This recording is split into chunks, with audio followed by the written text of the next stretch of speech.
What's your favorite scary movie? Be like, I'm dying. If some guy came up to me and said, "Hey, they guys," I'm like, "It's over and done. We're married now." Someone in the movie, so I'm like, kiss. But Oh God, what a sea of humanity.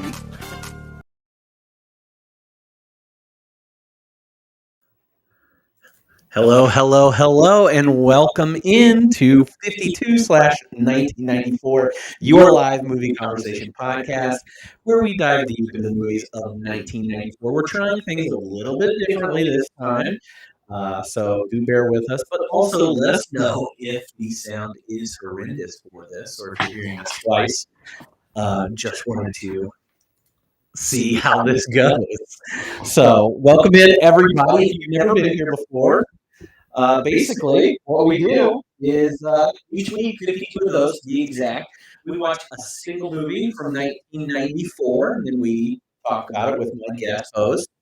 And that's pretty much it. It's whether they're good or bad or a quirky gem or somewhere, most of the time they're somewhere in the middle. We just sit here and we'll talk about them with you. So feel free to chat us up and let me welcome my host, Alyssa. Welcome in. thank you for having me. So, does the sound suck? That is the question here. The theme of today. The theme of today is, does the sound suck? Are you hearing us twice? So, just let me know if you can hear us. But before we get into things, we start discussing things. So this is a little awkward because we're sitting in the same room. This is the first time ever. First time ever that we've ever done this in the same room. So, our monthly category this month that we usually do this. So I usually do the monthly category. This month it is Read It and Weep. So each one of the movies that we're doing this month is based on a book, or in this case, a novella. So we're doing the movie Legends of the Fall. You do sound kind of echoey, but she sounds crispy. Okay, so that makes sense. Do we want to hold it in the middle? We want to try that and hold it in the middle. I can shut mine off real easy. It just takes a. I've got a bad. Okay, can't do both. Can't do both. That's fine. Let me figure this out real quick. It was worth a shot, you know. Live television, folks. How about now? What's it sound like now? That is the question. What's he say? Fuck it, we'll do it live. Fuck it, we'll do it live. How about now? Can you hear her? There's going to be a delay, I too. know there's going to be a little bit of a delay. So we just stare at each other. Sounds good. Sounds good. All Okay, right. perfect. Crispy. Thank you. I like that. Thank you, chat. All right. Well, before we jump into this week's movie, like I said, let's welcome Alyssa. Thank you. Thank you. Thank you for hosting me in your home. Yeah, it's very. Thank you for showing up, I guess, and doing this. Have you seen this movie that we're talking about today? No. This is great. This is already off to a great start. We're doing great here. I've not seen like many of the movies in 1994. I've not seen this movie. I've never heard of this movie. I was just telling you not too long ago, I'm not like really a Brad Pitt stan. I'm like, the more I watch him, the more I get it. But I don't think I can name, prior to this year, I don't know if I can name a Brad Pitt movie that I've seen. Yeah, that makes sense. That you haven't seen anything, because she really hasn't. She hasn't seen any movies, but None. yeah, I guess like Fight Club. Oh yeah, Fight Club. I love Fight Club, but he's the second. He's the secondary character in that for Right. me. Like obviously he's the character, but spoiler alert if you haven't seen Fight Club. Yeah, But I did like Fight Club, but not for like Brad Pitt's hunkiness. Like I liked it for the cerebral, psychological, like what the fuck is going on, unreliable narrator of it all. But now I'm seeing, like a few weeks ago, we watched Interview with a Vampire, though he was much more pale and not, I didn't really like Interview with a Vampire. His hair is better in this movie. Hair is so much better in this movie. So much better in this movie. Way better. So yeah, what movie is Brad Pitt not sexy in? Interview with a Vampire. I mean, he is. He think he's is. supposed to be. Objectively, he is, but I'm not a big fan of the pale, the stone like. He had like veins in his face, you know, like the makeup that they did with Brad Pitt in that movie. Not a huge fan of. Obviously, he's going to be sexy in like Mr. and Mrs. Smith. I feel like that might be one of his biggest movies in terms of like blockbuster, or that had a lot of PR around it because of him and Angelina Jolie and the Jennifer Aniston of it all. But that's really, yeah, I just don't know a lot. That's okay. Alyssa isn't into the goths. That's okay. That is quite all right. Sorry about this again. Just trying some new stuff here and trying to get everything figured out, and it's just not working quite the way that I thought it was going to work. But I had seen this movie, Legend of the Fall, at a very young age. Again, I say that every week, I think. I've seen these way too young. My sister, Cammie, was really into this movie. That checks. Mostly because of the hunkiness of Brad Pitt and of it all. But when I don't remember this movie very well. I don't remember watching it when I was a kid. I remember the bear parts. I don't remember much else except for that. And after watching it, I was just like, why did she like this movie at all? Because it's very much not like a traditional romance movie. It is not traditionally like a teen heartthrob thing or anything like that. Well, I saw that was, this is considered like in the top 200 best romances in cinema of all time. And I don't know where in the top 200 it sat, but I'm like, I would heavily disagree that there's gotta be at least 200 other romances that are better than this one. I wouldn't consider this a romance. No, I don't think it's a romance ever. There's unrequited love and sex in the movie, but I don't ever think there is genuine romance in this movie. Yes. I think, and there's like, it feels like a wilderness movie at times. It's a war movie at times. Yeah, I had no idea it was going to be a war Melodrama is a great way to put it. It is just dramatic. That is seriously so much drama. So many murders. A lot of death. Do we have a body count?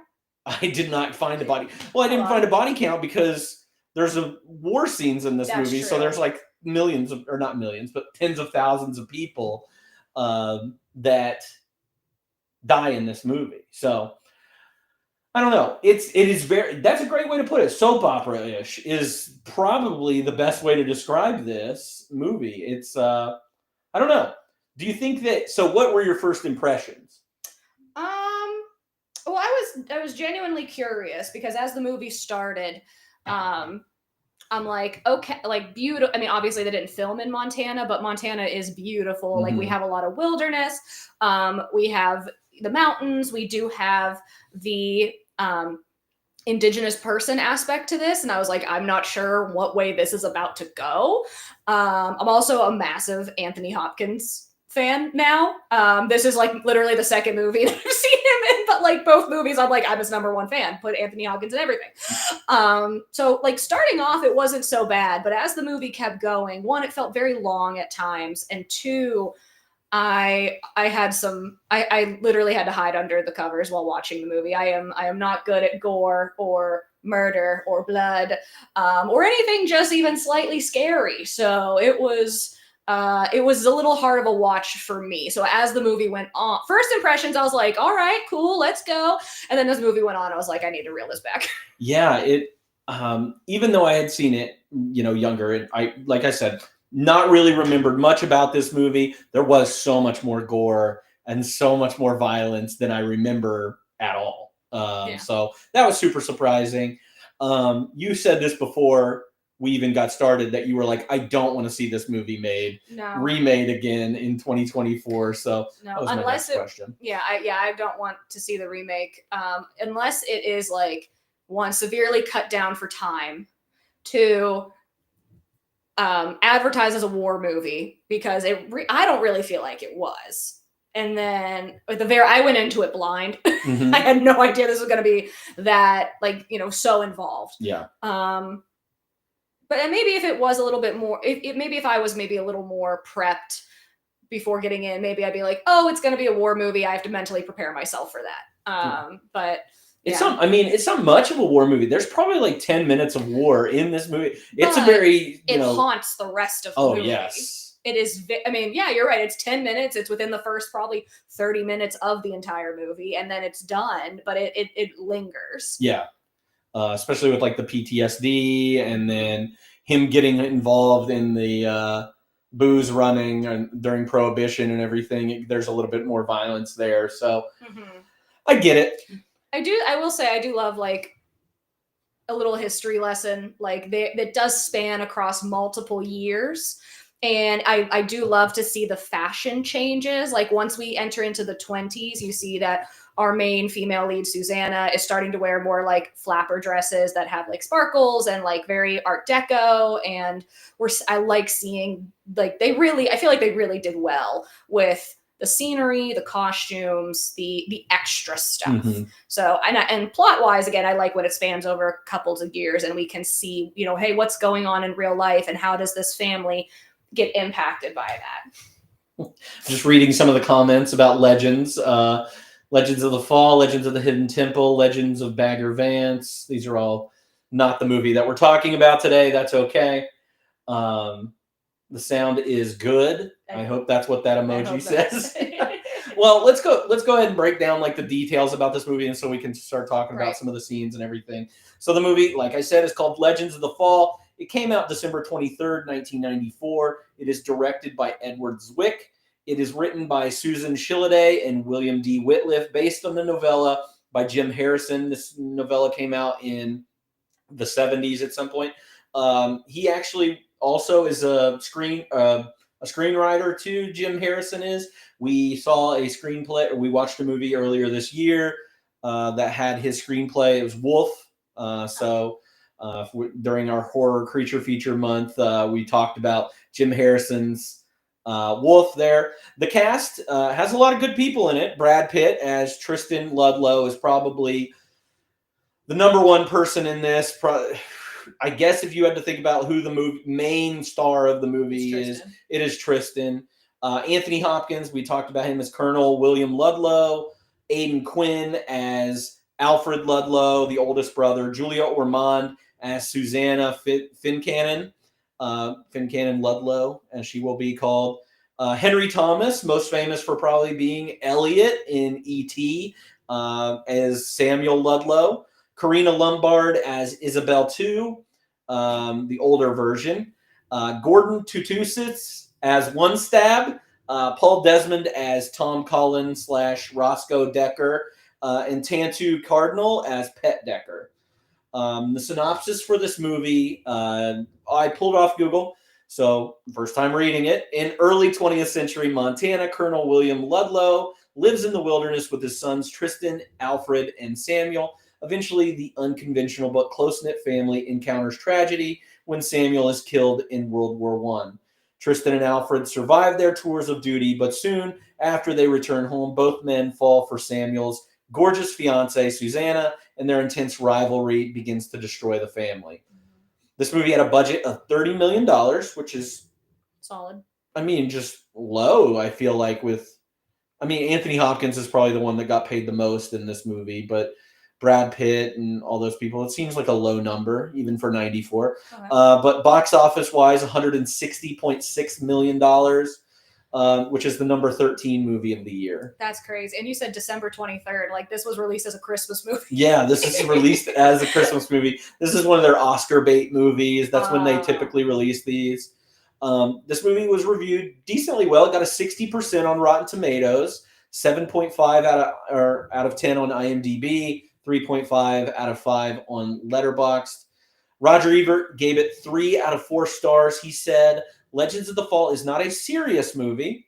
Despite the profound sentiments of its narration and the classical ironies of its plot, it is a high-class horse opera, emphasis on opera, with an abundance of operatic coincidences, passions, loves, losses, overwrought areas, arias and heart-wrenching soliloquies. On that basis, it is enormously entertaining, a throwback to the days when Hollywood didn't apologize for passionate stories involving three brothers whose fates are intertwined with that of a legendary woman, as they're all outlined against the big sky. Okay. Yeah. Okay.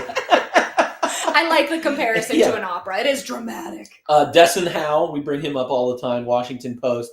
He did not like it that much. He says Pitt's vigilance is not perfect, and for the rest of this dreadfully long movie, Pitt will blame himself for Thomas's death.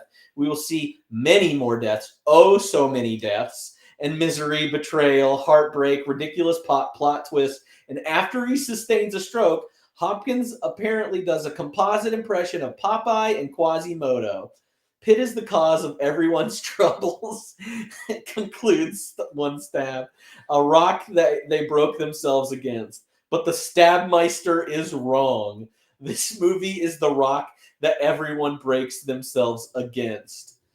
And no one has the decency to pick up the pieces. Wow. That's why I picked that one. I thought that one was pretty funny. The Stabmeister. Did my dad write this The review? Stabmeister. The legacy of this movie, it did get nominated for 3 Academy Awards. Nothing for like acting or directing or anything like that. But it was Best Art Direction, Best Sound, and Best Cinematography, and it ultimately won for cinematography. So I agree with that. yeah, very beautiful, beautifully Beautiful. shot. That's one thing. That's the first thing that you said after we were finished was like, beautifully shot. Yes. Hated it. Beautifully shot, did not enjoy. The score is incredible. We'll talk about that a little bit. So let's dive into the discussion a little bit and break down some of the scenes that really stood out to us. I'm sure that I saw scenes that you did not see as you were underneath the covers, and I said, don't look. This is bad. This is bad. I'm and like, really like screwed up too. Like yeah, like, unnecessary. yeah, it was violent. Like it was fucked up in a lot of ways. So yeah, the first scene that I had is the arrival of Susanna. Like I kind of skipped over the boys growing up and learning about their background, and because really the arrival of Susanna is the catalyst to this movie. You can tell, so Susanna is engaged to the youngest brother Samuel. You can tell immediately that oldest brother Alfred is like drawn to her. He is in love with her just on sight. So we're already like, oop, there's gonna be an issue there. And then Brad Pitt shows up, and Susanna like is like, there's the sexual tension is there, like infatuated. And of course her poor fiance is just in the corner and the least good looking of the three, unfortunately. But he's the baby and they're very protective of him. But yeah, Susanna just fucks shit up. I also not on purpose. Like she was just going to meet her fiance's family and then found out that there's 2 other brothers that she's also very attracted to. That are better looking. That are also better looking, that are older, more established. And what was I gonna say? Oh, and this was just a note to, I was like, these men just need to get out more. Like this, I'm like, they all live alone together they're with no other women on this ranch. They're not too far away from town. They have to go into town to get supplies. I'm like, go out for a beer. If this is she's beautiful, but if this is the only woman that all 3 of you are just like, I'm like, go find someone else. Like we, like, it was just like a woman. Ding! Yeah. And it's just like everybody was obsessed with her instantaneoly. And I'm like, I think we can go find someone else. Yeah, I love this introduction of them too. You're absolutely right on all of that. These poor men, I think the only women that are around is Isabel too, which is a little girl. She's 13? Yeah, 12 or 13. 12 or 13. And then her mother, Pet. Who is married to one of the ranch hands. Yes. Those are the only women. And then there's also that weird like side plot that he's wanted too. Yeah. Her husband is wanted. But that's like, again, just a random weird side plot in this movie. Well, to me, it's that everybody in this, it is a weird side plot. It seems unnecessary, but to me, this is like showing that these are like a band of misfits. That like they are going to accept and love the outskirts of society. Because again, the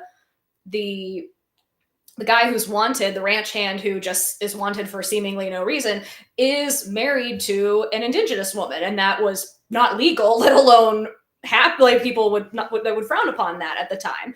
So like these, and then the fact that white people are intermingling and living with and working with indigenous people especially after what was going on with the Trail of Tears, like, and that is the kind of the plot's catalyst for them living out in the middle of nowhere anyway, and why Colonel Ludlow is like, I'm gonna take my family and we're gonna live off the grid and just say fuck the world and fuck the government. And yes, this is a band of misfits. That is one thing that I wish that they would have. I mean, you get a little taste of, you get it a lot early on in the movie about how Anthony Hopkins' character is very anti-government, is very anti like war and fighting for something that is killing innocent people, fighting someone else's battles. And he definitely had a heart for the indigenous people and the treatment that they received.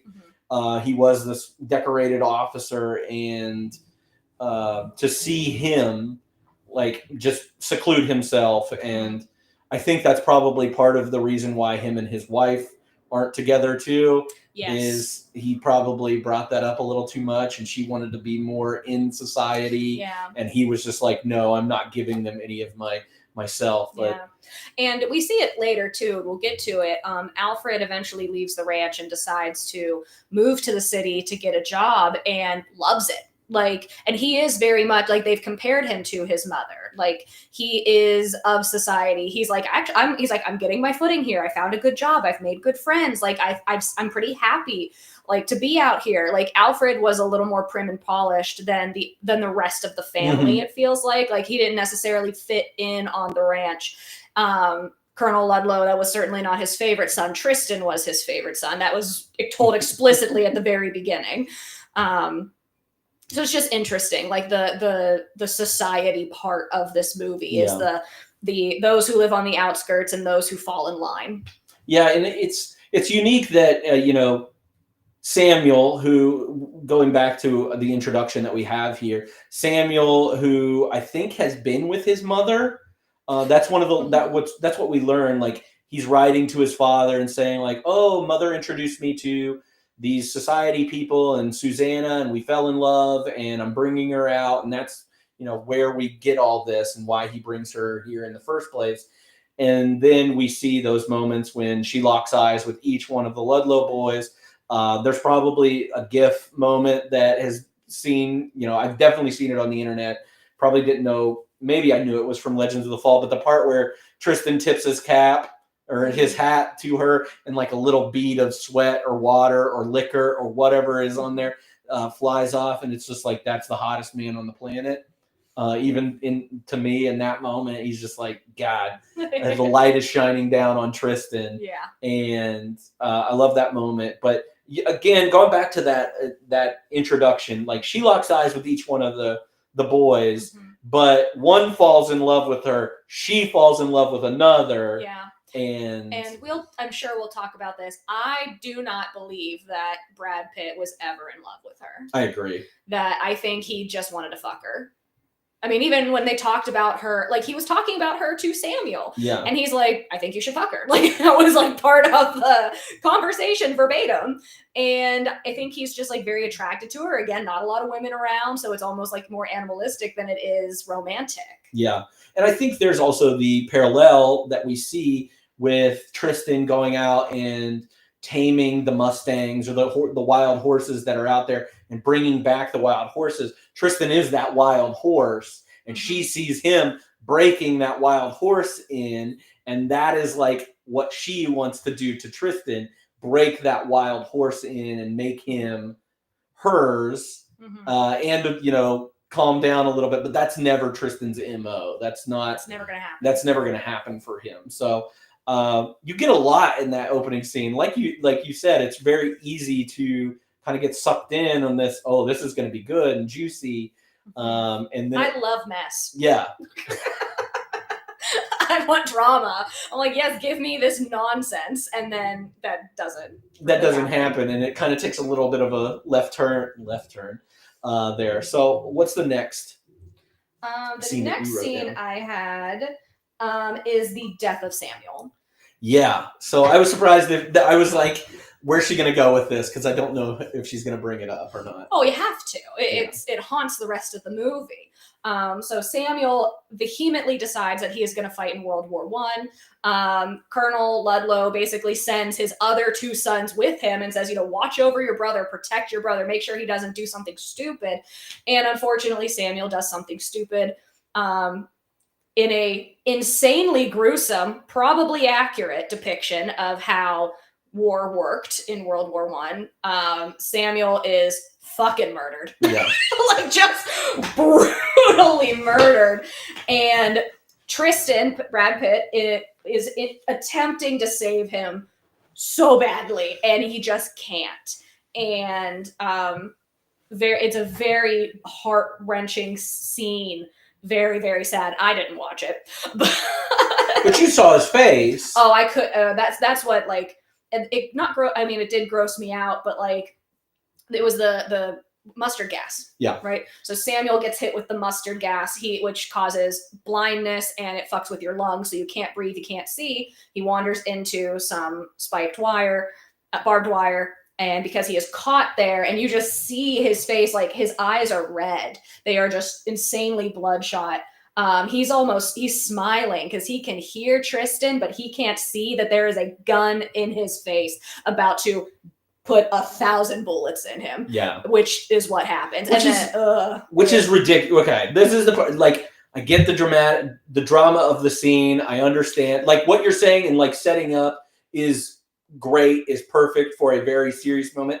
The fact that there are 2 German soldiers that sit there and, like, set up a big ass machine gun just to mow down one guy makes no sense. Is insane to me. Makes no sense. Yeah. And, like, he would have, if Tristan wasn't there, he would have just died in the field anyway. Probably, yeah. But because they were like, just gun him down. And I had a moment where I looked at you and I was like, wow, we go to war. Like, like, war is a thing. Like, yeah. I've genuinely, and this is horrific of me, I've genuinely never thought of how wars happen, especially old school World War I. Like, never occurred to me that, like, what I watched was what, like, is the just gruesome reality of what was happening. Like, I think a lot of times we think about Vietnam being gruesome. Maybe that's because it was our parents and grandparents who went to Vietnam, and it wasn't our great grandparents. We had, like, less stories, because I don't know anybody who was in World War I.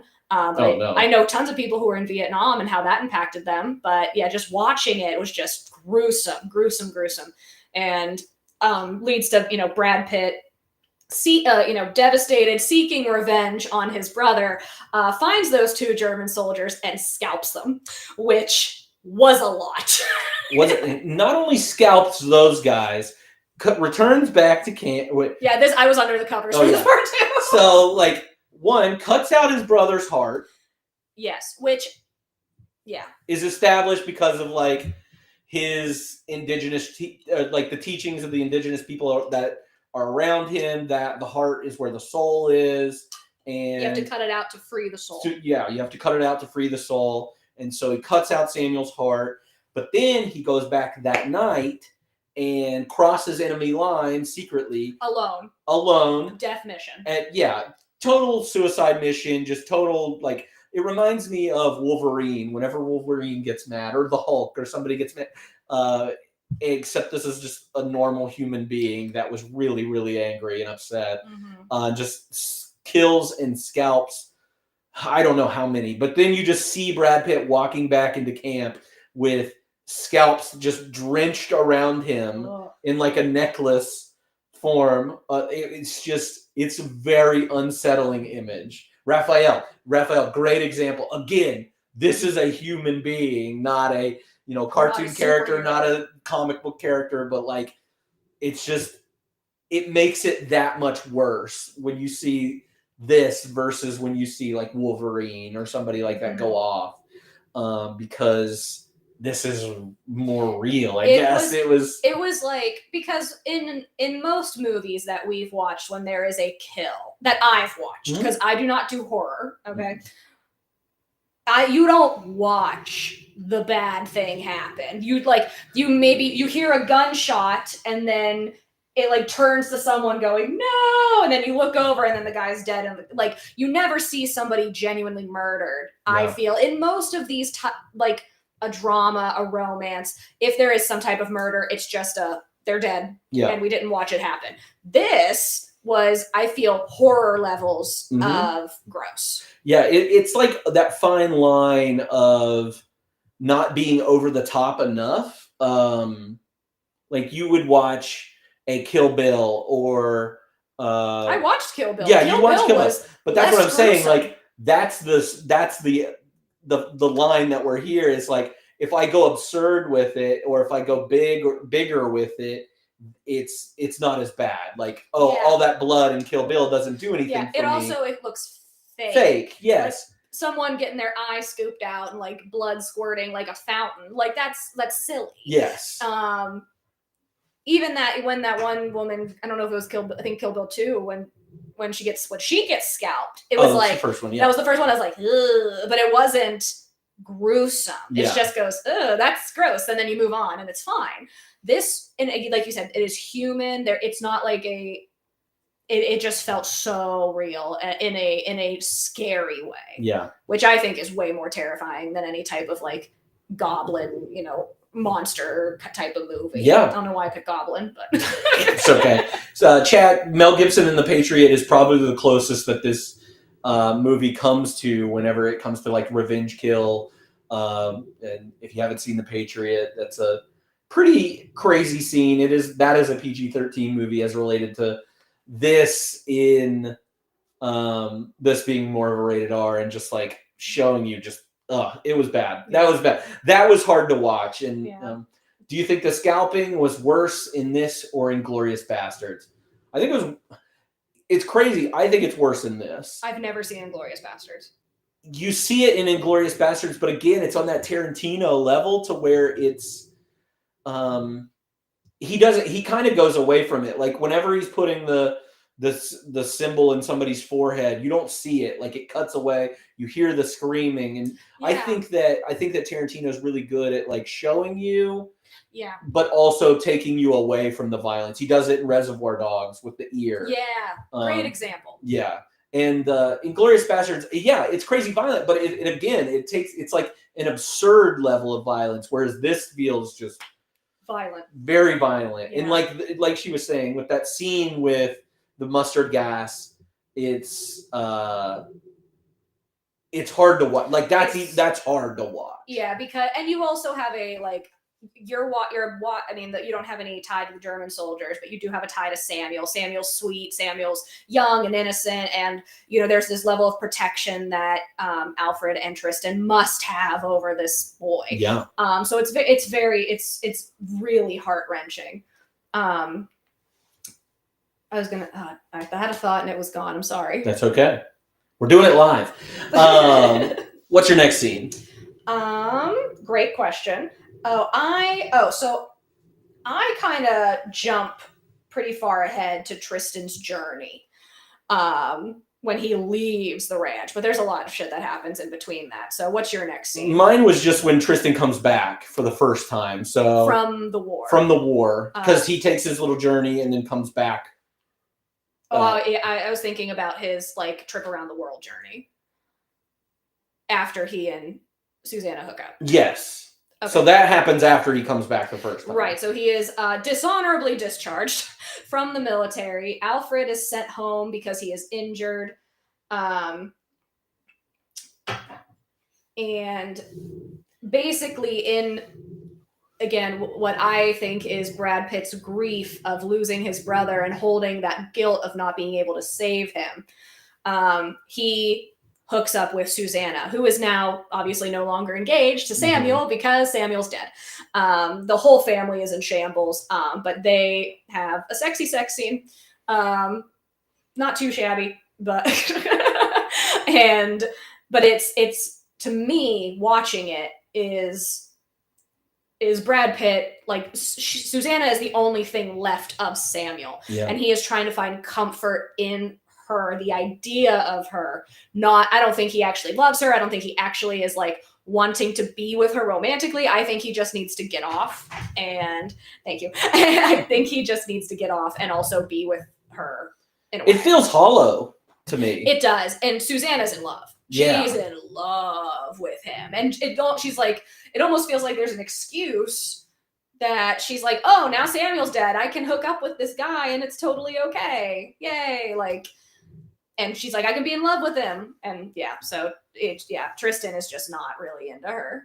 Yeah, and you see it like there's a scene where he is looking for a missing sheep or cow. Or the cow. The cow, yeah. You see this cow tied up in the barbed wire. PTSD acts up, and then he like retaliates. Like they end up having like a hot springs bath together, which you would think is like super sexy and hot. No, he's like, but he's out. He is zoned out. Yeah. He is not there mentally by any stretch of anything. So that all happens within a short amount of time, and then like he grows out his beard. He's yeah, he gets scruffy. a beard, and I do think it is a real beard. It is not a good beard. Like no, way better without the beard. Yeah, which is I love a beard, and he doesn't look better with it. Yeah, but because he's having these PTSD flashbacks, he's hooking up with Susanna. Alfred is like, you stole her from me. You have to marry her, make an honest woman of her. Tristan's like, fuck off. Tension. And then Tristan in the midst of him, he knows he has to leave the ranch. He's like, I gotta get the fuck out of here. Tries to leave without saying goodbye to Susanna. Susanna's like, I will wait for you forever till the end of time. I will wait until you come back. And he says, cool. And he leaves for literal years. I love when I don't love, but she asked, she's like, if I would have gotten pregnant, would you stay? And he was like, no. No, I would still leave. Like, which is a bummer. Yeah. And like we find out later that Susanna's unable to have children, ultimately. So she was trying. And that is sad. That is a sad element to this, is that she wants more than anything to be the mother of Tristan's children, and it's just not gonna fucking happen. Yeah. And like you said, she said, oh, if I got pregnant, would you stay? And he says no. And he just goes and he travels around the world, basically like a pirate. Like he's just in a ship and goes to foreign lands. He ends up in Asia and Africa. He sees a zebra for the first time. He cuts the heart out of that. He cuts the heart out of a lot of things. He bangs some ladies along the way. Mm-hmm. Yeah, it was something. It was a lot. It was a lot. So there. And then I have Tristan's return. Yeah. So do you have anything else to say? One. Okay. So in the midst of, Tristan, we're about to see Samuel totally die in this scene on the VHS. I'm trying to block it so she doesn't look You keep moving away from the TV. Hence why I'm trying to move to line up so I don't see this poor boy. Where am I good so you can't see I need you to go that way. This way. Stop. Perfection. Got it. Perfect. Okay. Thank you, everybody. So Tristan returns. He has his journey. He finally, literally years later, is like, I'm coming back. He arrives home. He finds out his father has had a stroke, that they have no more money because they felt rich. They got to be at least. Obviously they're wealthy white people, but like they're doing the horse ranch and then the cattle ranch and basically all the money's dried up. They're not able to. There's no money. The economy's shot. With whatever the horses and cattle that they're selling. And Alfred has married Susanna. He's like, I'll make you happy. She's like, I will only cause you misery. He's like, let me be the judge of that. He's just down bad, so fucking bad. He's down bad as she is for Tristan. Yes, and it is so sad because she's still pining for Tristan, but Tristan does write her a letter while he's gone that says, what is it? What we had is dead because I am dead. Marry another. Great letter. That's all it says. 3 lines. What we had is dead because I am dead. Marry another. And in that moment, Alfred literally swoops in. He's like, I'll marry you. And she's like, please God, no. And she just marries him anyway. And he's a wealthy senator. They're doing well in the city. Still can't have any children. But yeah, Tristan comes home to his dad having the stroke, Susanna being gone, and him needing to assimilate back to life in Montana. Alyssa texts me that every morning when I wake up. Marry another.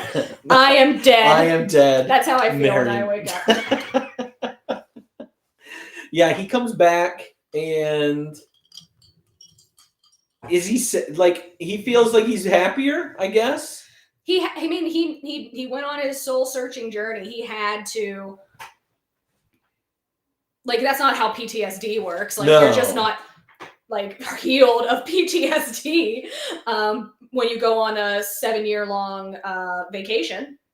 But there was also like a weird scene where he was in one of the other countries and they were like tying him down, and it appeared that he was having some kind of a PTSD flashback. He was having an issue.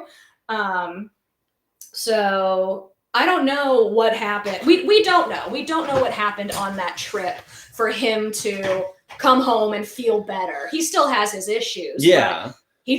I'm better now. I went on my vacation. You must for bury 7 him years. down deep. Yeah, I don't know. The movie's not great. It's not explaining a lot here. Yeah, 7 years away, I think is what it is. I think it was 7. It was multiple because he said, "Oh, I'll be gone for a couple months." He was gone for years. Yeah. No. Comes back. His dad has had a stroke. Yep. And he to call it a cross between Popeye and Quasimodo is a really accurate representation. And I didn't find anything about like makeup or anything that they did for him. Did you find anything? No, I didn't. See Yeah, anything. which makes me think that Anthony Hopkins was just like looking. just scrunching his face on that side, which I think this half of the movie is where Anthony Hopkins lost me. Yeah, it was a lot. I mean, you have a stroke in the 1920s. If you survive it, you probably do look like that. Right. Like, there is no coming back. You do see later in his life he is able to gain a little bit of the ability to talk, even if it is out of the side of his mouth. Yeah, it's one of those things where you go, "Is this offensive?" There's a lot of things in this where you're like, Yeah, we'll talk about it later. That's my big question. okay. Is in relation to that. And so Tristan comes back. His dad has had a stroke. The ranch has kind of gone. It's under. Alfred is living his best life in the city in Helena, where basically one of 3 cities in Montana at the time. Susanna is depressed. Susanna's very depressed. Isabel too has grown up. Is now 19. Yes. 20. 20. Susanna finds out, and does this lead into my final scene? Well, Tristan marries Isabel too. Yeah, so Susanna finds out Tristan's back. She's like fucking yeah. floored. Alfred finds out he's back, and he's like, "Oh God!" And Tristan gets involved in the bootleg. Bootlegging. Bootlegging, yeah. Selling alcohol when it's illegal. Marries Isabel too, who when he left was 13 years old. So I guess, it was about 6 or 7 years because she's 20. So that was fucking weird. And then I'm like, she was a child. She said she was going to marry him though. Which was funny foreshadowing. I did love that actually. Tries to basically settle down, has 2 kids with her. They live their lives. They him and Susanna cross paths occasionally. And eventually he gets in trouble for the bootlegging and Isabel too dies. Which is out of fucking nowhere. Yeah. And right before that, I want to bring up this scene. They see Alfred and Susanna out. He's got his 2 kids. One of the kids' names is Samuel. Yep. Which is the name that she had said that she was going to name their children. Yeah, and she wanted to name her daughter Isabel as well. Oh yeah, and so that's we what get the 2 kids' names are. Yeah, Samuel and Isabel, which is kind of messed up. So fucked up. Yeah, it's like when Adam Levine wanted to name his daughter with his wife after his mistress. Just me. That's just you. I don't know anything about that. Adam Levine from Maroon 5 Yeah. had a mistress, like was cheating on his wife, and then his wife got pregnant, and he was still messaging his side piece, and he's like, I'm gonna name my daughter after you. What was her name? I don't fucking remember. Oh, well, you're not that online. I'm not. No, well, that was a while ago, but it was insane. Anyway, No, and then that leads to them going home, getting stopped by this rival bootlegger, O'Banion, and the cops who is friends with in cahoots with Alfred? Alfred, yeah. Because I would say O'Banion's doing more of like the bootlegging for like the government, like for the cops, and like Yeah. finding it there. And then It's only okay when government officials do it. yes, exactly. But then we get the guy shoots off a machine gun, a Tommy gun, and Accidentally, bullet ricochet kills Isabel, and just that's it. We're done with Isabel. Isabel 2, Isabel 2. which is a great name. Not Isabel II, not Isabel Jr., Isabel TWO.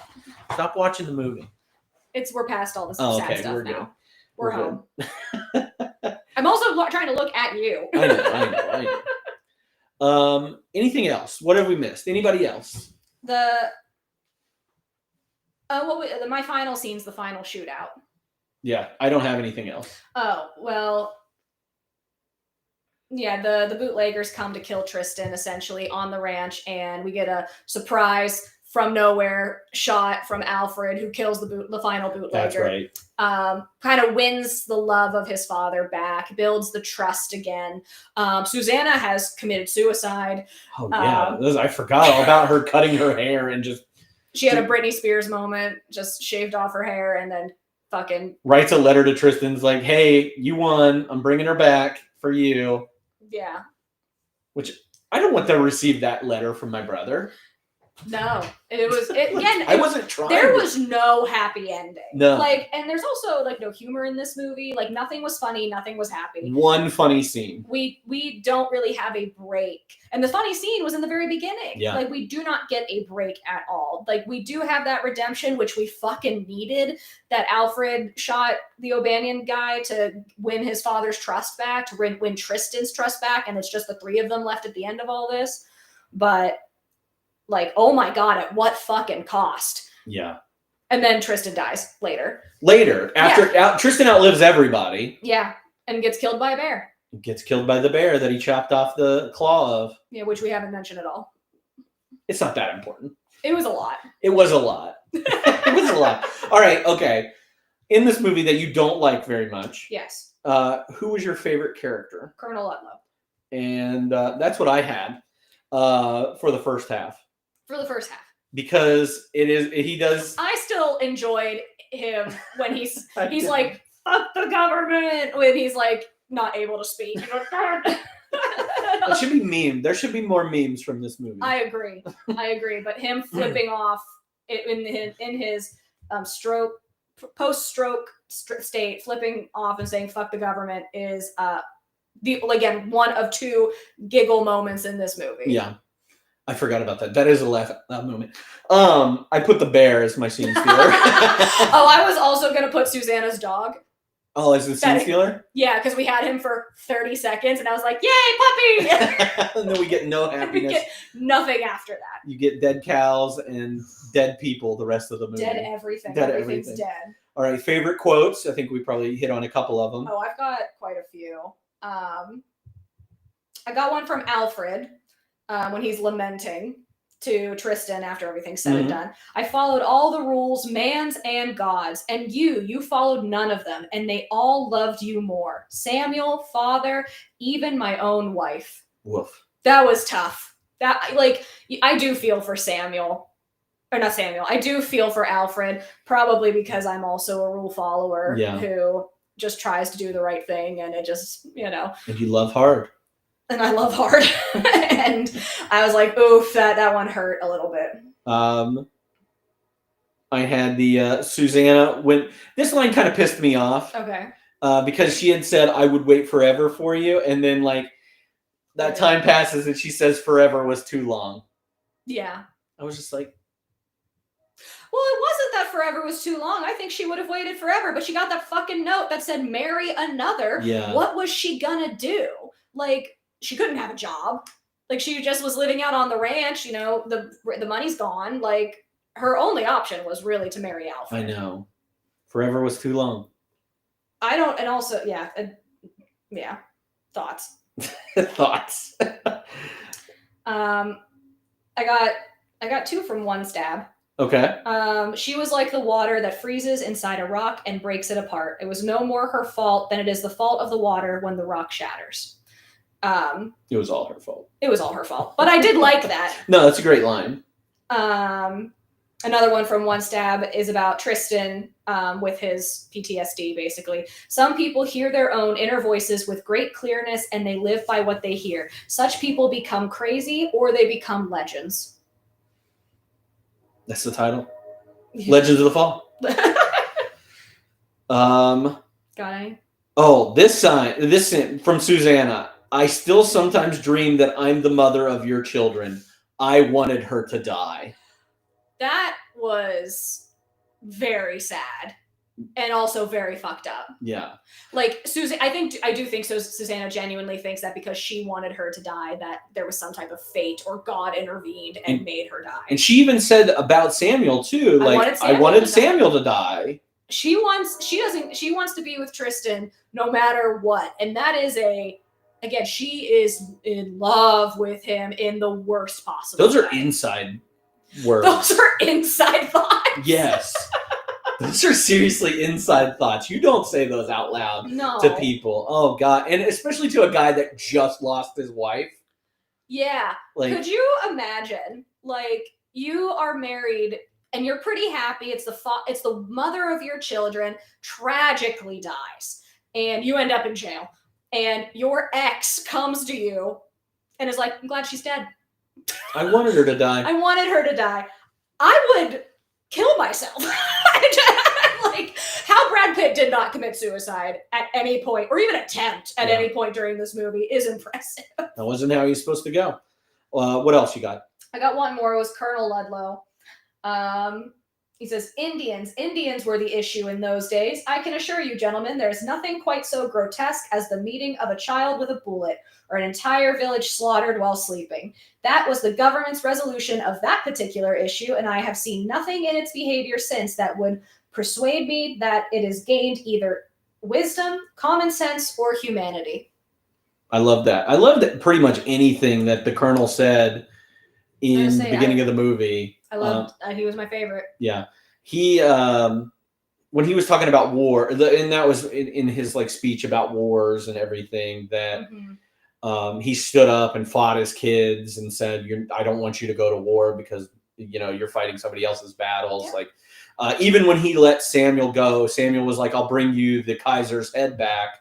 And he's like, I don't care about that. I just want you back. Yes. Which was heartbreaking. So much of it. Because this is headed for disaster. Yeah. Biggest laugh, cry, scare, or thrill? My biggest, I think, cry thrill was Samuel's death. Obviously, I didn't watch it. Yeah. But I couldn't watch it. You are hoping, at least I was. I didn't know how we were going to make it out of this. I'm very bad at predicting movies, and I'm always surprised by the twists and turns that happen. So I was like, is Samuel going to make it out? I was still on the fence. I'm like, maybe he's going to live, and he's not going to live. Yeah. So when he died, and to have in the way that he died, I think that was like the big cry. Is it a better movie if Samuel survives, comes back blind and maybe disabled, and then Susanna has to take care of him, and then she develops this affair? Way better movie. Yeah. Because for so many reasons, I would watch that. Again, it's a drama, and because again, they're like, oh, this is all about the three brothers and how they love one woman. And I'm like, no, this is about a tragedy that fell on a family, and now there's a really fucked up love triangle situation happening that makes zero kinds of sense. Yeah. So I would have loved that more. I also would have helped if we maybe could have developed more of, like, if Brad Pitt didn't have PTSD, maybe we could see that he was actually in love with her. Because again, as I see it, he was infatuated with her, wanted to have sex with her, did not really care about her. It was, like you said, hollow. And she was the only tie to Samuel that he had. It would also be more forbidden, you know? Yeah, that's what I'm saying. Like the forbidden love trope, it works a lot better because it's just better than whatever this mess was. Yeah, it was a mess. Yeah. So, no, the only thing I wrote down for funny wise, and we brought it up a couple times, is when Tristan is talking to Samuel about, Samuel's like talking about sex and like how he wants to be with Susanna, and Tristan's like, well, have you fucked her yet? And he's like, you're talking about my wife. And he's like, well, you're not going to fuck her? And he's like, no, I'm planning to be with her. He's like, well, I recommend fucking. Which I think is the funniest part of the movie. And that's what I feel like kind of labels Tristan. Yeah. Like, Tristan's here to fuck. Like, again, you can't tie him down. He's a wild horse. He's not meant to, not meant to be settled down. Yeah, not meant to be tamed, not meant to be, can't be tamed. Miley Cyrus. Mm-hmm. Great song pairing. That's the pairing for this one. Isabel 2 is shot. I think almost more shocking is, I didn't expect it. Again, I didn't remember much of this movie, but when Susanna kills herself. Didn't expect that. And to say Isabel 2 getting shot, I was like, what the fuck? Like, are we really about to do this? I remember that part of it, but Susanna, that threw me off because I was like, oh, she's cutting her hair. It's going to be short. Alfred's going to have to explain this to people. She's got this like short hair and this, depression, and he's going to have to like lock her up, figure that out. And then no, she just kills herself. Puts a bullet in her. Crazy. Yeah, it's pretty insane. She's trying to fill his dead brother whole with sex. Jesus. All right, what's the obvious? I think we've covered a lot of these. What's the most what the fuck ridiculous moment? My number one is marrying Isabel 2. Oh yeah, that's way better than what I put. Oh, I mean, I also have scalping. Okay. I just put Samuel's death was horrendous. That Samuel's was so death. Like, holy God, why am I watching this? Right. It was just, let's just crank it up to 100 to make this the worst death you've ever watched. Also, I'm glad those German soldiers, I'm glad they died. Okay. Those two guys, because that's a dumb soldier move, just to set up a whole machine gun just to take out the one guy. It really bugged me. Clearly. That really bugged me. But yeah, marrying Isabel 2, because in theory, Brad Pitt would have been around when Isabel 2 was born. Like, he's probably how much older do you think he is than Isabel 2? When she was 13, how old do you think he had to be in his? I'm gonna say he was mid-20s. I don't even give him that. Okay. I'm gonna age everybody down a little bit.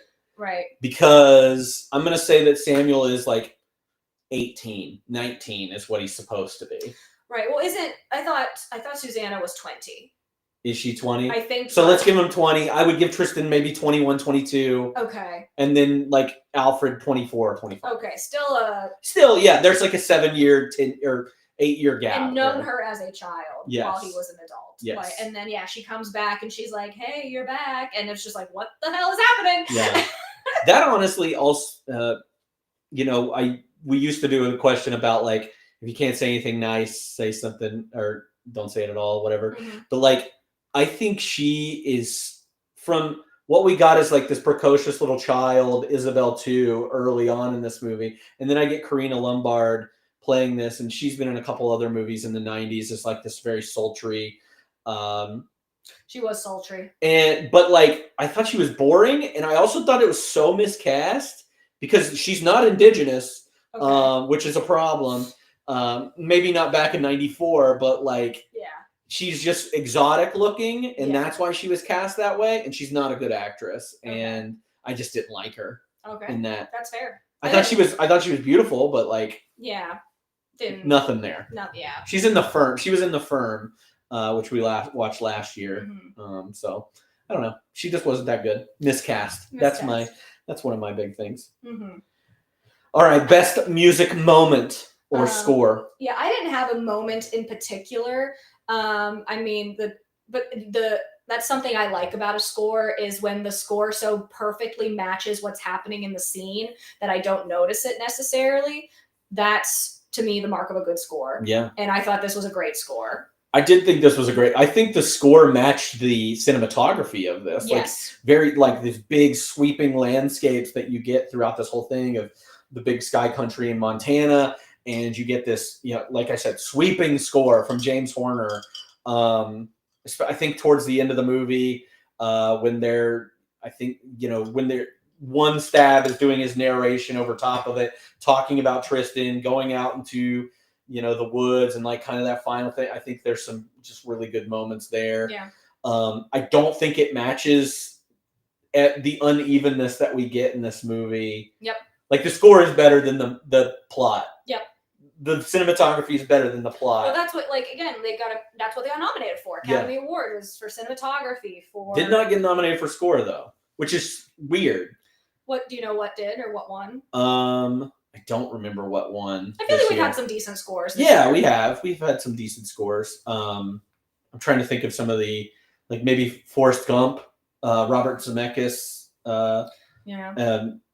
Alan Silvestri score, I believe, is what that one was. Shawshank. And Shawshank had a really great score. Mm-hmm. So there are, I mean, obviously Muriel's Wedding. Muriel's Wedding. It's all ABBA. But just a great score. It was definitely better than the movie. Yeah, definitely better than the movie. All right, time for everybody's favorite subject. Oh no. It's Fuck, Marry, Kill time. And we have an obvious three. Oh, okay. We have an obvious three We here. do. So it's going to be between Samuel, Schindler's List. Great. Wait, in 94? the next year. Oh, it would be for 95. So it'd be the Academy Awards for 95. That's who we're looking for. Okay, so for Fuck, Marry, Kill, we're going to do Samuel, Tristan, Alfred. I think it's a good one. This, I mean, as I think about this movie actually did its own Fuck, Marry, Kill with Susanna. Oh, that's so true. Like, killed Samuel, Yeah. fucked Tristan, married Alfred. Is that what you would go with? It might be. Poor Samuel. It's unfortunate for Samuel. We don't get a lot of knowledge about him. Like, we don't see him for very long. I do think he is, like, naive and also, like, you know, for him to say, I'm going to war and, like, I want to prove myself, like, you know, I want to get a medal. And it's like, hey, to get a medal, you need to get your legs blown off, guy. Like, what are you fucking talking about? Like, I don't think he's very young. He's very young and naive when it comes to him wanting to prove himself as a man in this war. Yeah. So I think that, and just you saying that makes me think that Samuel is the best parts of Tristan and Alfred. Well, maybe not the best part, maybe the worst parts, but like Samuel is of society. He was living with his mother and like learning and getting schooling and all that stuff to be that society person, but loves Tristan so much that he wants to be brave. He sees these opportunities. Yeah. He's intelligent. That's another thing he probably gets from the Alfred side of things. But he also wants to be recognized and be seen as, he is both. You know, he's the perfect middle of the two of them. That's how I feel like, I don't know if this is true for you. You're a third sibling, but I feel like, especially when all three of them. I'm the best of mine. For sure. When all three of them, especially if it's like all three of the same gender, like you have 3 boys or 3 girls, that third one is always a mix of the two. Right. Like kid number 1 and kid number 2 are nothing alike, but kid number 3 is a mixture of 1 and 2. Yeah. That's what I mean, that's just a anecdote, but that's what I feel. No, I think that's completely right. So that might skew my choice a little bit. Because initially I think with Alfred, he is the more established. He clearly's got money. He is in love with Susanna. Both Samuel and Alfred are in love with her, but like, I don't blame her for marrying Alfred, just the way he talks to her and looks at her. And he's like, I don't care if you fucked my brother. Yeah. I love you. It's like, okay. But I don't know. I think for me, I'd pick Alfred to marry, Tristan to fuck, Samuel to kill, very unfortunately. I think you can easily make the case for Samuel to marry Samuel and to kill Alfred. Yeah. But again, we don't get enough of him for me to make that judgment. Yeah, I think I agree with you. I think we don't get enough of Samuel to really do that or judge that. But if we do get Samuel for a little, like, if we do get a living Samuel that doesn't die in war so young, I can see me marrying Samuel. Yep. Obviously, fucking Tristan. Yeah, there's no argument. Yeah, you can't marry him. No. But you can't kill him. No. Because he can't die. Yeah. Apparently he doesn't die. So yeah, I think I agree with you. If we did get more Samuel, I would switch Alfred and Samuel. Yeah. So pretty obvious one. Yeah, I also have a soft spot for Alfred. I feel bad for him. Down bad. He is that, but he also does goes against everything that his dad. He's also spineless. Yeah, but everything that his dad taught him, he goes the complete opposite way. Yeah, which such is a child and their parent. Yeah, going back to the score, we've got some info in the chat here. Lion King won. Forrest Gump, Interview with the Vampire, Little Women, and Shawshank were nominated. We'll do Little Women coming up soon. 2 weeks? 2 weeks, I think, is when we're doing Little Women. But I think I agree. I think this score got robbed. I don't remember the Interview with the Vampire score at all. I think Lion King is the clear winner. I think we could probably go on. Shawshank is a great score. Mm-hmm. Forrest Gump is a good score. Yeah. I might lean Forrest Gump, but that's just me. I think I don't. I would have to listen to the Lion King score again. With it, obviously, you have all the music from the Elton John. Yeah, the Elton John music. It was also kind of the first of its kind. Yeah, that's true. For it being animated, for the African influences, for Disney. I mean, Disney's known for scores. If that wasn't going to be nominated, which one was? Yeah, I think you've talked me off. I get Forrest Gump, and I definitely get Shawshank. Yeah. And we haven't seen Little Women yet, so. Yeah, no, I'm curious who did Little Women's score, but I'm sure it's kind of like this. I mean, it's post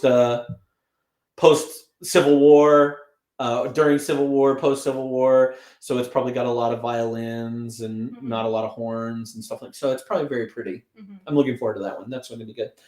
All right, who gave the best performance? I put Colonel Ludlow. I'm gonna say Alfred though. Wow, we are the same. We are the same. Nice, because I believed him. I believed he was down bad for Susanna. I believe that he was kind of a weenie.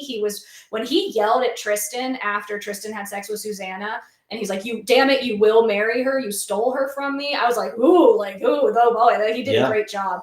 I just really like Anthony Hopkins. It doesn't matter. I just like Anthony Hopkins. Yeah. I do not think Brad Pitt did a good job in this movie. I whenever I wrote my review on Letterboxd, I said everybody's performance was so uneven, including Anthony Hopkins. But I do think that Aidan Quinn, who plays Alfred, had the most consistent performance, right. And therefore I think was the best performance of this. Yes. When Brad Pitt was doing his soul searching thing, the PTSD, the lamenting over Samuel, I did believe him. It was any time he was with Susanna where I'm supposed to believe that he loves her. Yeah. I don't. I never did. Not in one singular interaction. Even when he's in the jail cell and she's like, "I wish you were dead," he's just like, "That's weird." Yeah. Yeah, he kind of nailed a couple of crying scenes or sad scenes. Yep.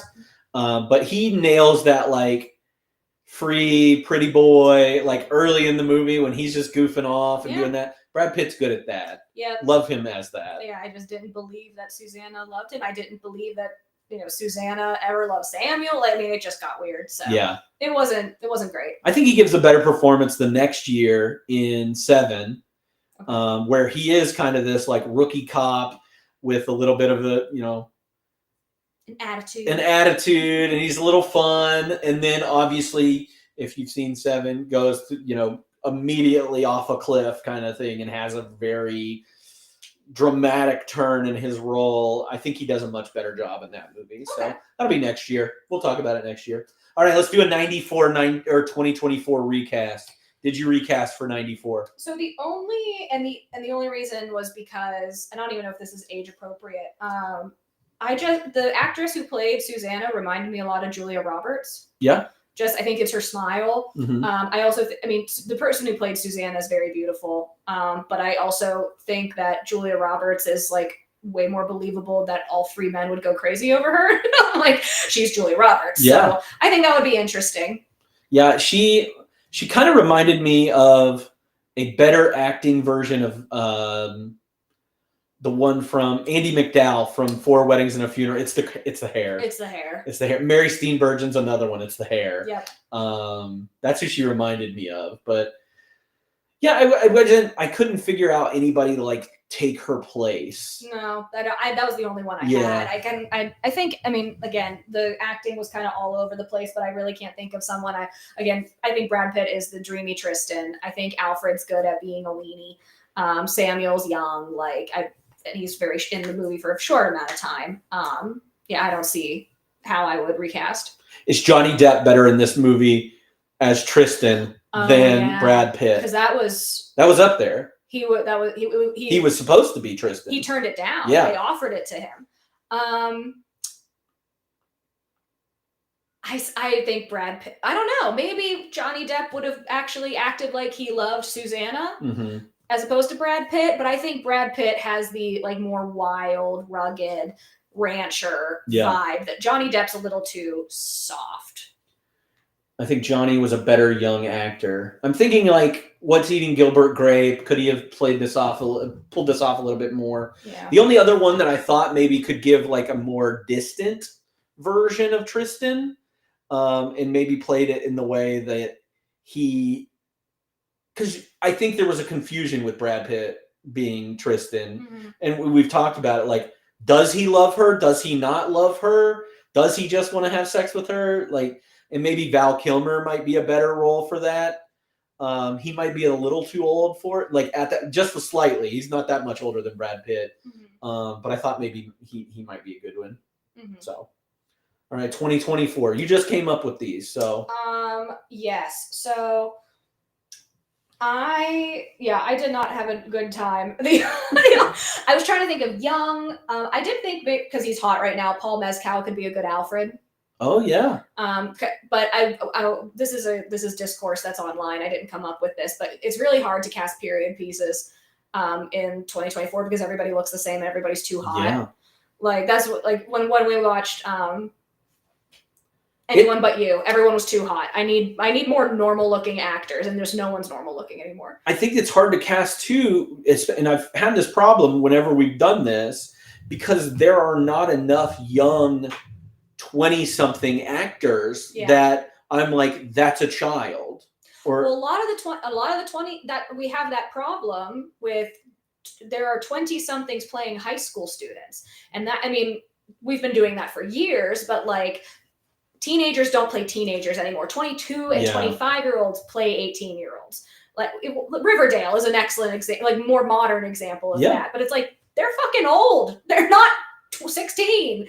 So it's hard to have those. Yeah. Yeah. But I did have one if we were to recast this in the 2000s. So not 2024, but maybe 2004? Maybe 2004, maybe 2014. Okay. The Wilson brothers. Owen and Luke, and they have a third one too. Oh yeah, but I don't know. I don't know what his name is. He doesn't really act, but yeah, I fucking love the Wilsons. I love Luke Wilson so much. I'm sad that he didn't have more of a career like that Owen did. I want 3 real brothers in these 3 roles. You could do the Hemsworths. There are 3 of those. Who's the third Hemsworth? There's Liam, Luke, and Chris. I don't know Luke. Yeah, Luke is kind of the lesser. He's the oldest. Okay. But he does act. Chris Hemsworth is definitely the Tristan. Yeah, Liam is definitely. Liam's a weenie. Oh, poor Liam. Fuck Liam. Fuck Liam. And then Luke would be the Alfred, and Liam would be the Samuel. Timothée Chalamet. I thought about that, but I also was like, I think Tom Holland would be a great Samuel. Oh, yeah. I love that. I love Tom Holland. Tom Holland as Samuel. Timothy Chalamet. He's not Tristan. I thought Timothy Chalamet wouldn't have been a bad Alfred if he was older. And then maybe, okay, so nobody knows. Let's see. I had Jacob Elordi in here too. Could he be Tristan? He's hot enough. He's hot enough, right? What were those three brothers in the Disney movies? The Jonas Brothers? The Jonas Brothers. That's who you should put in this. And Kevin would be Samuel, though. He got kills Kevin. Poor Kevin. Poor Kevin, yeah. Nick would be Tristan. I think Joe has to be Tristan. Ugh, I hate that. I hate that so much. The Lawrence brothers. Yes, I'm in. But who would be the hot one? Are there three? Would you do it in that order? Would you make Matthew Lawrence the Tristan? Yeah. But Joey Lawrence is hot. Who's the one who was in Matthew, probably. the college years of Boy Meets World? Matthew.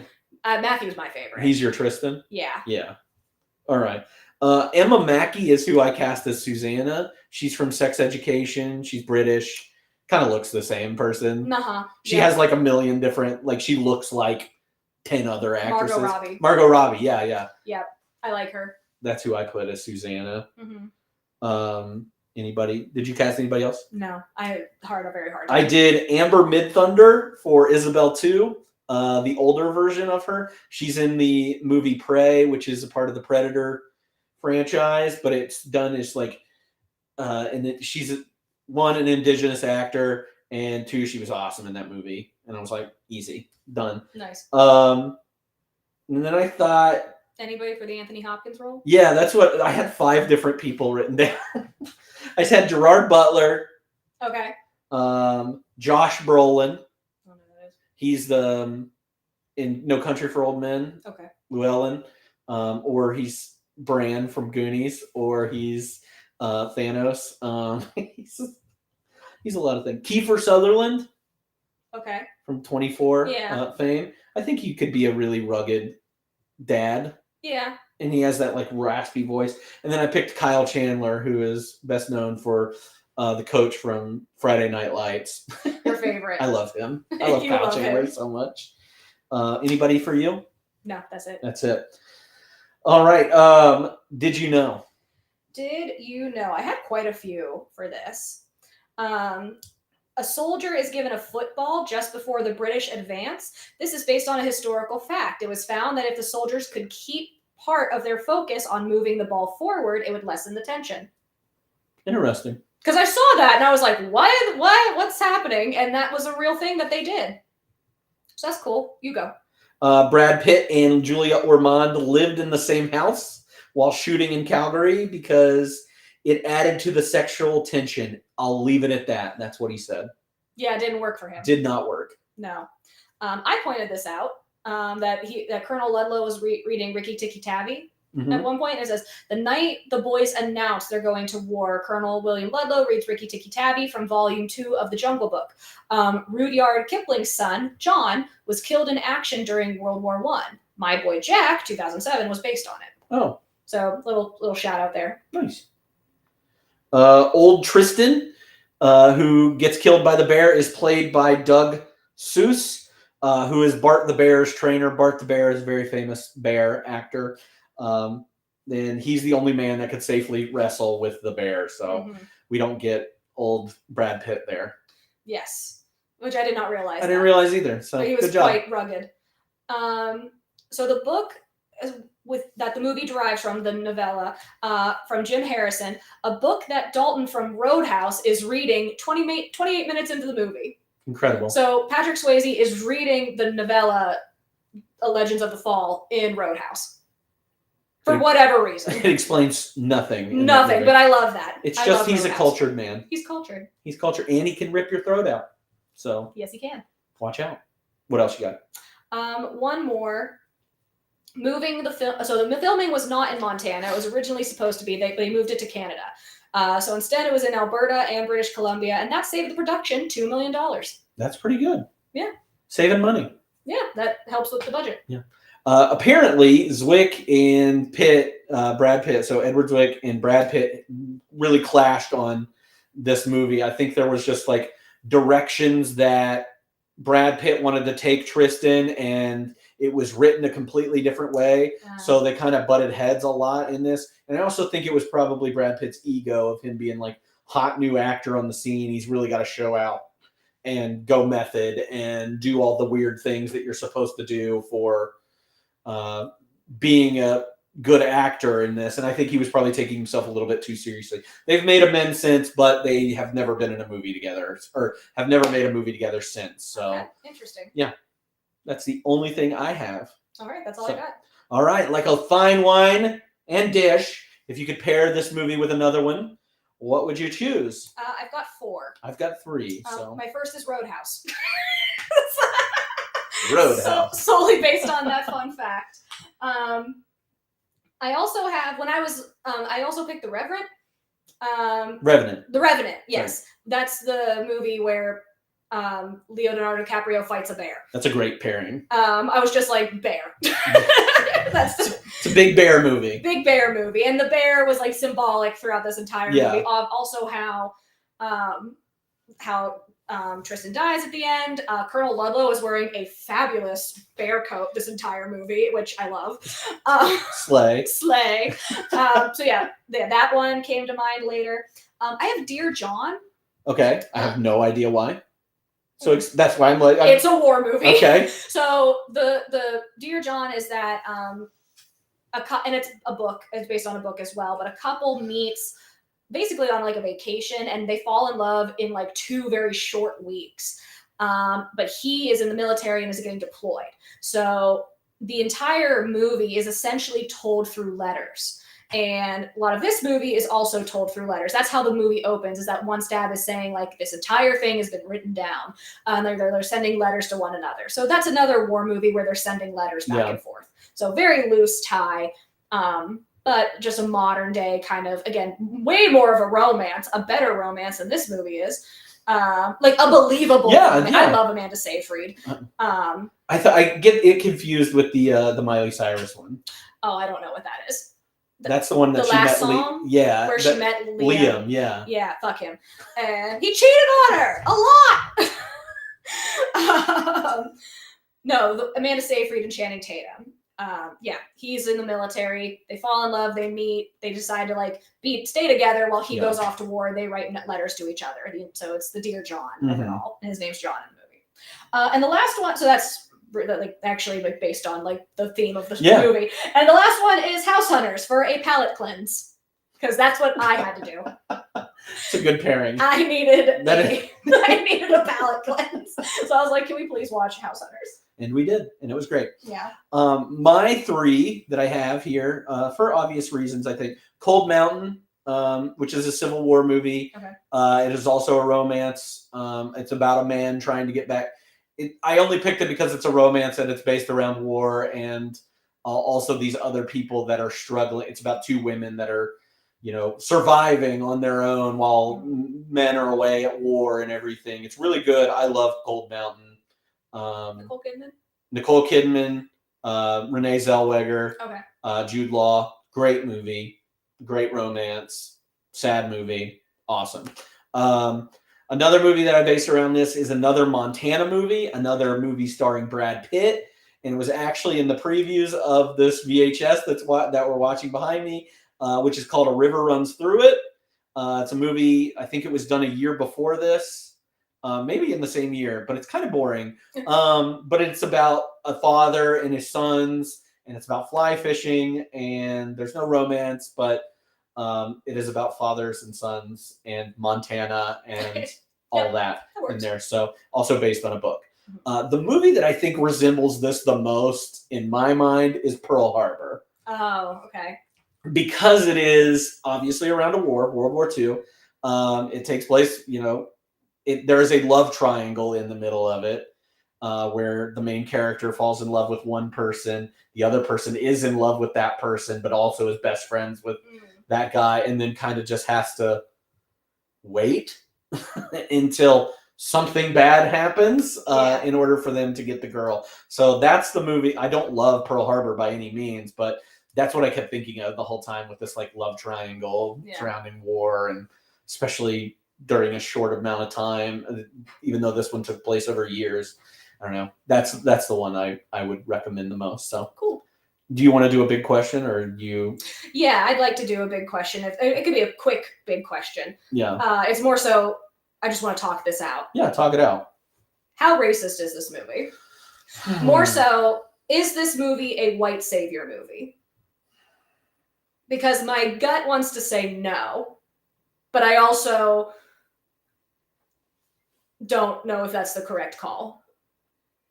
In my eyes, I don't see it as a white savior movie because I don't feel like that's the. If it is, it's like white savior light.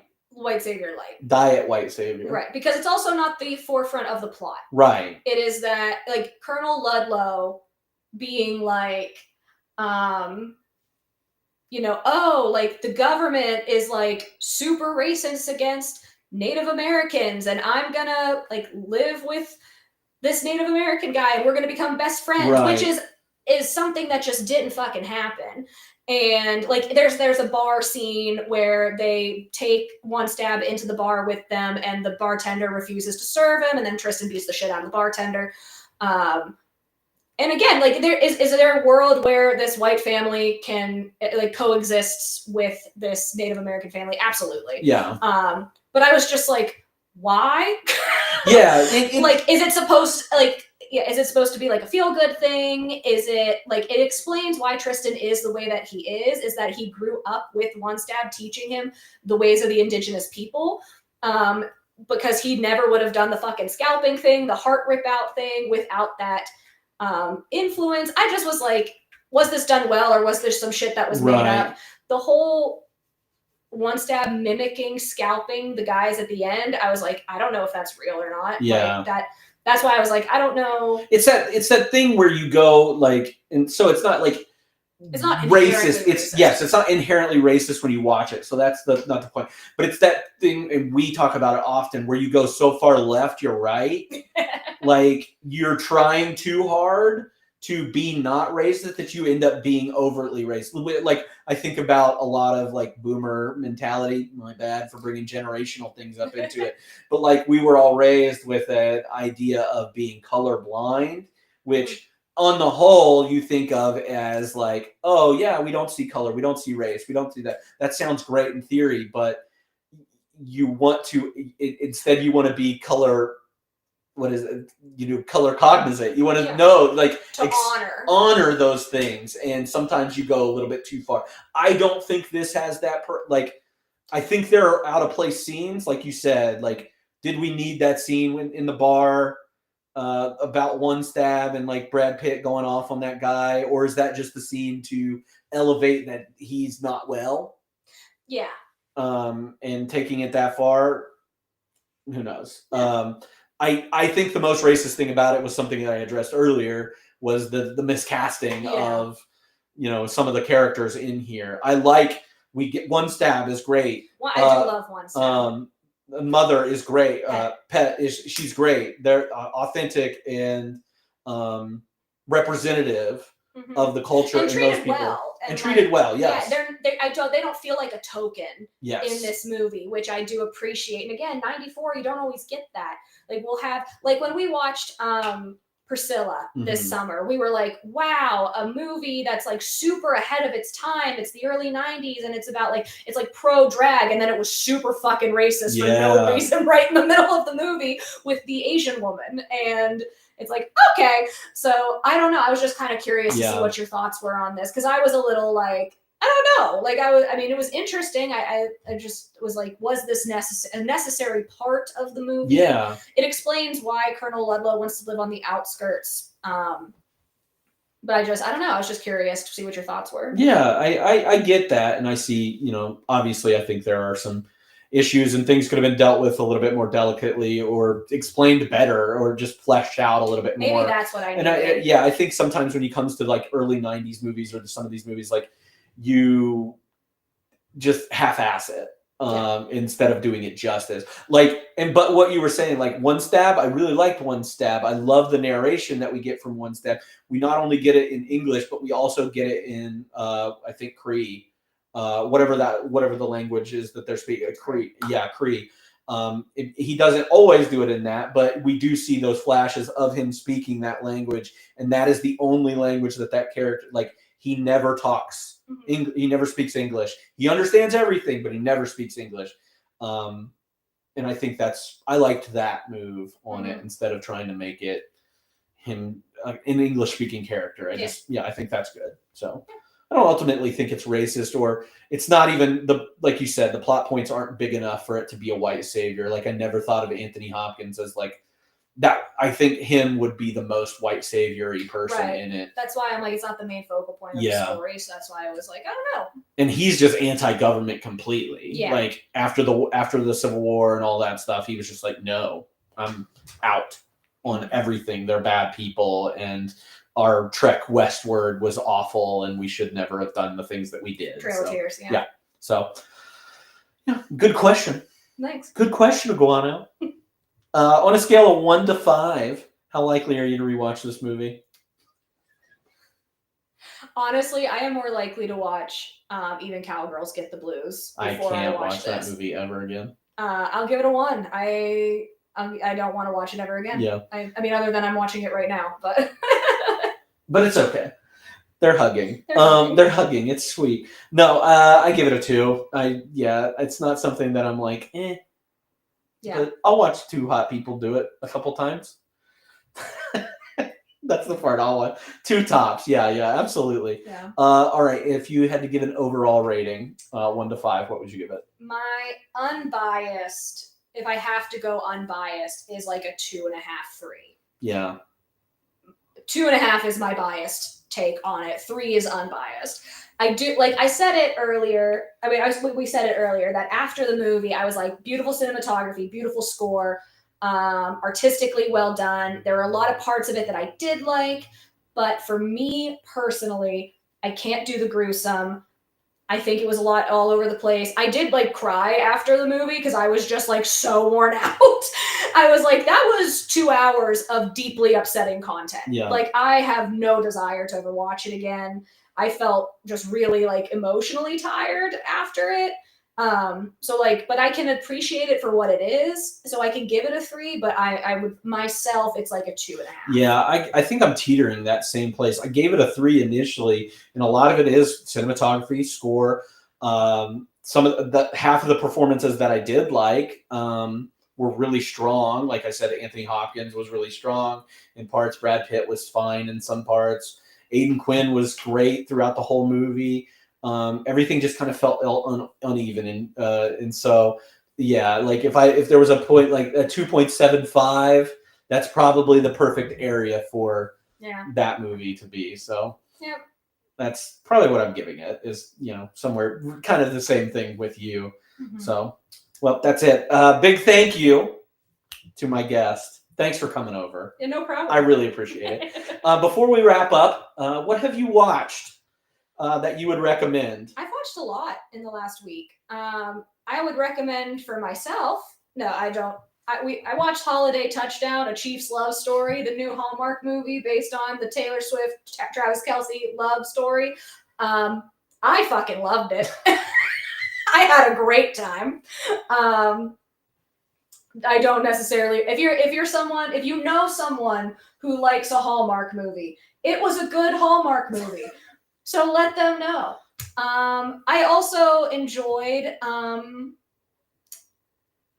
what did we watch that I was going to talk about? Oh, I watched Crybaby last night. I loved Crybaby. We watched a John Waters film, Serial Mom, earlier this year, just 2 months ago. Same director, same quirkiness, Johnny Depp at his cutest. I fucking loved Crybaby. That was fantastic. I've not seen Hot Frosty yet. It is on my list. I love bad movies. I love horrific. And there's something like, I love camp. I love insanity. It's also like, there's just an itch that gets scratched that I'm like, I know millions of dollars went into this and it's a flop. and that tickles me. Yeah. So, yeah, those were the two that stuck out to me this past week. What about you? The only thing that I watched separate from you is this movie called Afraid, which I think was done by Chris Weitz. He's the director of American Pie. Is probably the Great. most. It's not a good movie. I had fun watching it. It's basically a horror movie about like what your AI is doing in your home, whether it's like Google Home or I can't say her name or else she'll turn on. Amazon's version of it or Siri or any of these things. It's basically a horror movie about that. So it was not great, but people really hated this movie and I didn't think it was as bad as what people initially said it was. So I had fun with it. It has John Cho in it. I love John Cho. I wish he were in more things. He's in a way better horror movie called Searching. And it's all told through like a computer screen, like through like Zoom and all this other stuff. It's way better, way better movie. And not as scary, like not as horror element, more of a thriller, but I love John Cho in that. But that's really the only thing that I've watched separate from you that I would like recommend, or I don't even know if I'd recommend it, but it's all right. Top 3 Christmas movies. Top 3 Christmas movies for you. For me, Grinch is my number one. The Jim Carrey Grinch, because it's fucking hilarious. And I have a very soft spot for it. I also love Elf. Again, these are ones that everyone's seen. I don't know what my third would be, to be honest. If I say Grinch and Elf are the top 2. To think if I can recommend a Christmas movie that I think people on the pod would like, would be Violent Night. I had a blast watching that movie. It's where Santa and a heist and a lot of murder in that one, but it was really, really fun. Maybe The Holiday, though it would be a third. I don't consider The Holiday a Christmas movie, even though it very much is a Christmas movie, but it could be an any time of the year movie. We just watched Klaus. Yeah, we just watched Klaus 2 weeks ago. It was so good. I cried. Well, I held my tears because Alyssa's father was here, and I didn't want to cry in front of him and prove that I'm less of a man. So. I also liked the new Grinch. It was cute. Didn't dislike that at all. But yeah, Klaus was incredible. I was very pleasantly surprised by that. We also watched Sabrina Carpenter's Christmas special. That was fun. I don't recommend it, but I had a great time. I didn't really like it that much, to be honest. Yeah. Except for there was only one song in the Sabrina Carpenter thing that it was the Chapel Roan song, and I know she's kind of like hot right now, and Sabrina's hot right now, but it was genuinely good duet. So that's the only thing I would say. Yeah, it was 50 minutes of nonsense, and I was happy with it. I know you didn't ask me my Christmas movies, but whatever. I'm going to give them to you. Muppet Christmas Carol. Muppet Christmas Carol's great. It's probably the greatest of all time. No Cheeses for Us Mises. Those Cheeses for Us Mises. I sing it a lot. I have it on a playlist, so it's up there. Home Alone is definitely one of my favorites forever. And probably... the Santa Claus is pretty good. I love Santa Claus. The only other one I would say is like Christmas Vacation is classic, and I quote Christmas Vacation quite a bit. Anna versus the Apocalypse. If Anna in the Apocalypse, I want everybody to watch it. It's not only a Christmas movie. She hates this. She hates this movie. It was like one of the first things that I showed her around Christmas when we first started dating. You grossly misjudged how much I would like that movie. It's a musical. It's British. It's funny. There's not a happy ending. There's a song all about that in the movie. It's a zombie movie. Yeah. So Anna and the Apocalypse. Everybody should see it. I probably need to just rewatch it. No, I think you'll hate it even more. I'm looking at if you want to see a Christmas horror movie, watch Black Christmas, the original one. It's really good. I got a whole list. The Holdovers is a Christmas movie that I would say is not necessarily about Christmas, but it's pretty good. And The Shop Around the Corner Oh, I love The Shop Around the Yeah. Corner. That's a really good movie. Yes. It's a good one. It's a good one. Everybody should watch it. We'll be watching a Christmas movie here in the next couple weeks. Again, Little Women is kind of a Christmas movie, I would say. Scrooged, The Night Before. These are The Night Before. Office Christmas Party's funny. Office Christmas. I don't even think that's on my list here.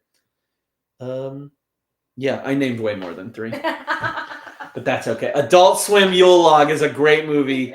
Joe's got that right. I love the Adult Swim Yule Log. It will change your life. Other than that, that's all I've got. Anything else that you have for everybody? Nope. Cool. I don't think so. Well, we did it on one microphone. Hey. So thank you all for, being here and for participating and, participating in this experiment. If you want to participate a little bit more, feel free to join our Discord. Got a few people on there that use that. We've also got social media where you can see when we're going to do these things. Sometimes I'll update the Instagram. I think I update the most about like when we're actually going to have these. You can also find me on Letterboxd. It's all these links are below in the Twitch stuff. So check that out.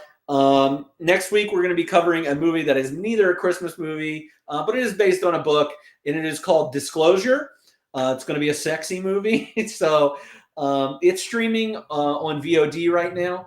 So do check that out if you want. It's going to cost you a little bit of money, but whatever. It's just renting a movie. Just do that. But that's what we're going to be watching next week, and we'll have a new guest. And we probably won't have this dynamic going on, but maybe soon. Maybe I'll figure out something better with this.